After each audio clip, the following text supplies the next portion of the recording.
Émilie Dufresne vivait dans un petit appartement au dernier étage d'un immeuble ancien du 20 arrondissement de Paris. Les murs étaient fins, les escaliers grinçants, et l'ascenseur souvent en panne. Mais malgré le bruit permanent des voisins et le froid tenace qui s'infiltrait l'hiver, cet endroit représentait pour elle un cocon fragile, un refuge au milieu du tumulte quotidien. Elle y avait planté quelques plantes sur le rebord de la fenêtre, comme un geste de résistance contre la grisaille urbaine. Dans ce quartier populaire, les visages étaient fatigués mais solidaires. Les commerces de proximité survivaient difficilement, les écoles étaient débordées, et les services publics, en constante tension. On y croisait des mères célibataires pressées, des retraités solitaires sur les bancs, et des jeunes aux rêves entravés. Émilie y était chez elle, parmi les gens simples, souvent invisibles aux yeux de la ville-lumière. Elle connaissait leurs histoires, leurs douleurs silencieuses, leurs luttes dignes. C'est dans ce tissu humain qu'elle avait enraciné son existence. Elle travaillait comme infirmière à l'hôpital Saint-Lambert, un établissement en sous-effectif chronique, où les journées s'enchaînaient sans répit. Le service était lourd, les urgences constantes, mais elle accomplissait chaque geste avec une attention sincère. Elle pensait, écoutait, rassurait.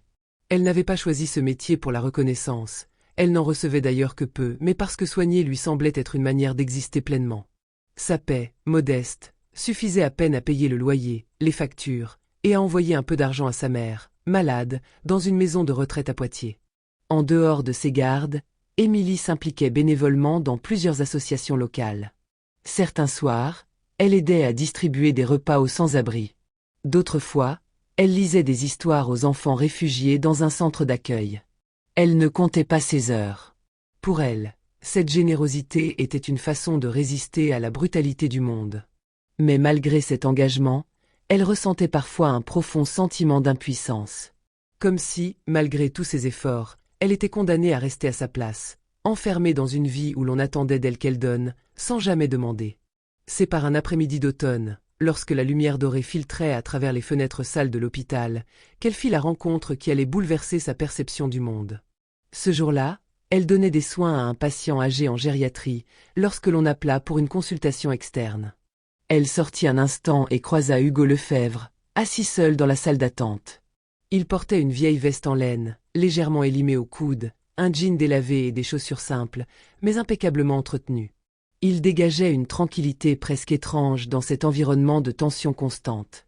Lorsqu'il leva les yeux vers elle, elle remarqua cette chose rare chez les gens, une présence silencieuse, une manière d'exister sans encombrer l'espace. Il ne parlait pas fort, n'imposait rien, mais dans son regard brillait une étincelle d'intelligence, peut-être de malice. Ils échangèrent quelques mots, une remarque sur le climat capricieux de Paris, un sourire sur le désordre du service, et elle se sentit inexplicablement à l'aise. Il n'y avait ni séduction ni jeu, juste une humanité simple et directe.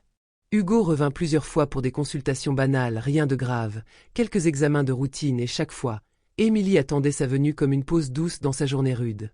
Il parlait de tout et de rien, de littérature, de la saveur des tomates en été, du silence des dimanches matins. Elle appréciait son humilité, sa capacité à écouter sans interrompre, son refus de parler de lui. Il restait discret, presque fuyant dès qu'on abordait sa vie personnelle. Pas de détails sur son travail, pas de nom de famille complet. Juste Hugo. Cela aurait pu éveiller la méfiance, mais chez lui, cela paraissait naturel, presque pudique. Un mois plus tard, alors qu'elle l'accompagnait jusqu'à l'accueil après un contrôle banal, il s'arrêta soudain, l'air hésitant, puis se tourna vers elle. « Émilie, je ne sais pas si cela vous intéresserait, mais samedi prochain, j'organise un événement pour une fondation qui me tient à cœur. C'est pour les enfants atteints de maladies rares. Ce serait un honneur que vous soyez là. » Elle fut surprise. Jamais il n'avait mentionné de tels engagements. Il lui tendit une invitation sur papier épais, ornée d'un simple logo en relief. Pas de flafla, juste une date, une heure, un lieu, l'hôtel du Palais. Un nom qui, à lui seul, évoquait un monde très loin du sien. Le samedi soir, Émilie enfila la seule robe habillée qu'elle possédait, une tenue sobre achetée il y a 2 ans pour un mariage. En entrant dans le hall majestueux de l'hôtel, elle fut immédiatement frappée par le contraste. Lustres immenses, moquettes épaisses, serveurs en gants blancs. Elle se sentit petite, déplacée.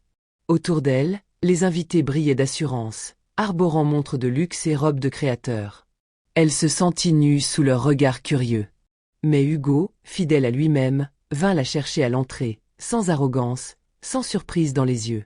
Il lui prit la main avec une délicatesse naturelle et l'emmena vers la salle principale. Il la présenta à des gens qui la saluèrent avec respect, sans condescendance. Il parlait peu, mais quand il le faisait, chacun l'écoutait. Ce fut là qu'elle comprit. Hugo n'était pas un homme quelconque. Il parlait avec le directeur de la fondation, avec un chirurgien renommé, avec une ancienne ministre présente ce soir-là. Tous semblaient le connaître, ou du moins le respecter. Ce soir-là, Émilie ne se sentit pas seulement invitée, elle se sentit reconnue. Hugo ne jouait pas à l'homme de pouvoir. Il n'en avait pas besoin. Il était de ceux qui n'ont rien à prouver, parce qu'ils savent ce qu'ils valent. Mais ce mystère, ce refus obstiné de briller, l'intriguait profondément. Pourquoi cet homme vivait-il dans l'ombre alors qu'il aurait pu occuper le devant de la scène? Pourquoi se refusait-il à parler de ses succès, de sa vie réelle? Étaient-ce de la modestie? Une stratégie? Ou portait-il en lui une douleur ancienne, un secret enfoui? Émilie, elle, ne cherchait pas la gloire. Mais pour la première fois depuis longtemps, elle sentait qu'elle était peut-être sur le point de découvrir une vérité qui allait bousculer son monde. Les semaines passèrent, et la relation entre Hugo et Émilie devint de plus en plus intime. Les rendez-vous au café, les promenades dans les parcs et les longues soirées à discuter de tout et de rien s'enchaînaient.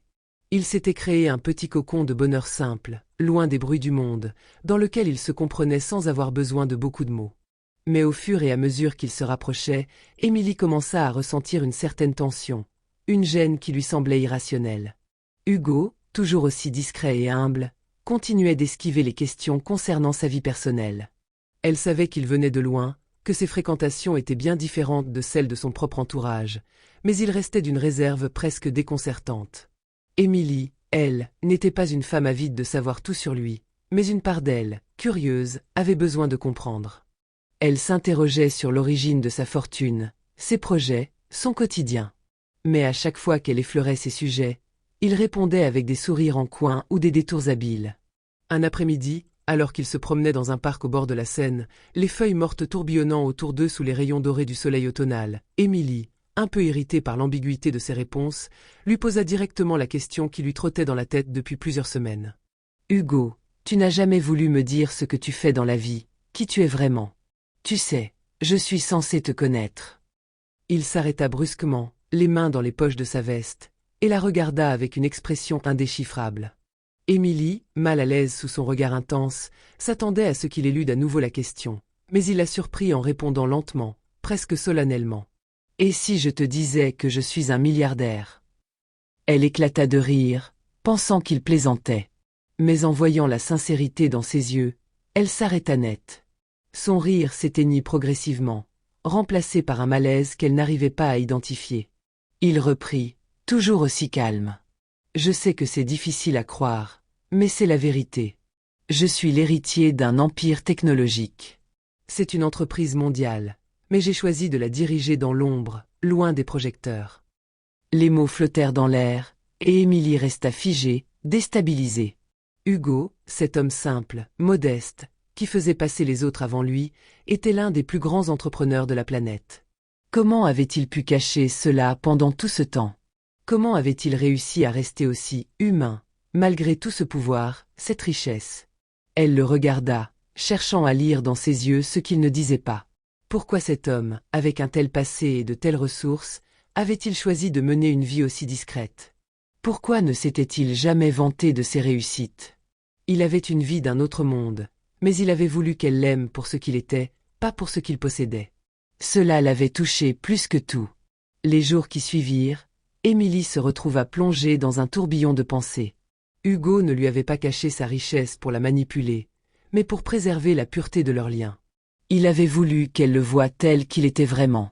Et c'était peut-être cette sincérité qui la touchait le plus. La richesse n'avait jamais été son moteur. Il avait choisi de vivre simplement, de rester fidèle à lui-même malgré sa situation. Quelques mois plus tard, alors qu'ils étaient sur un petit bateau en amoureux sur la Seine, Hugo lui demanda de l'épouser. Il la regarda avec cette même douceur qu'il avait toujours eue, mais il y avait une gravité nouvelle dans son regard. « Je veux passer ma vie avec quelqu'un qui m'a aimé pour ce que je suis, pas pour ce que je possède. » Émilie, bien que surprise par la demande, sentit son cœur se serrer. Oui, elle l'aimait. Elle l'aimait profondément, non pas pour ses millions, mais pour la personne qu'il était. La simplicité de sa proposition la toucha au plus profond de son être. C'était la première fois qu'elle se sentait ainsi, aimée pour sa pureté et sa simplicité. Le mariage fut une occasion intime, loin des feux de la rampe. Hugo et Émilie choisirent une petite église de quartier, où l'ambiance était chaleureuse et intime, presque familiale. Mais lorsqu'ils sortirent de l'église en tant que mari et femme, un déploiement inattendu de limousines et de photographes les attendait. Une surprise totale pour Émilie. Ce qui suivit la stupéfia. En un instant, l'anonymat dans lequel il s'était réfugié disparut, et la réalité du monde dans lequel Hugo évoluait se fit brutalement jour. Les invités célèbres, la presse, les caméras, tout ce qui semblait si éloigné de leur réalité simple et sincère. Hugo n'avait pas seulement caché sa richesse, mais aussi son statut de célébrité. Il était bien plus que ce qu'il avait bien voulu laisser paraître. À cet instant précis, l'annonce retentit.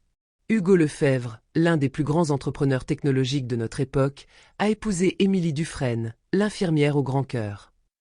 Émilie, à la fois émerveillée et déconcertée, sentit un tourbillon de sensations envahir son cœur. Elle était fière de lui, fière de son choix. Il n'avait pas cherché à l'impressionner, à l'envoûter avec sa richesse ou sa célébrité. Il l'avait choisie pour ses valeurs, pour sa simplicité, pour la personne qu'elle était. La vie d'Émilie changea alors. Elle entra dans un monde de luxe et de pouvoir, côtoyant des gens influents, voyageant dans des destinations exotiques, résidant dans une maison splendide. Mais malgré toutes ces transformations, l'amour qu'ils partageaient resta intact. Hugo N. Changeapas. Il resta cet homme humble, cet homme qu'elle avait rencontré bien avant la gloire et les lumières. Ils comprirent que, malgré les diamants et les yachts, ce qui comptait véritablement, c'était l'amour pur et sincère qu'ils se donnaient. Parce qu'au final, c'était cela qui les unissait. L'argent ne faisait que compléter leur histoire. Ce qui était au cœur de leur vie, c'était leur relation, leur complicité, leur amour. Rien ne pouvait les séparer.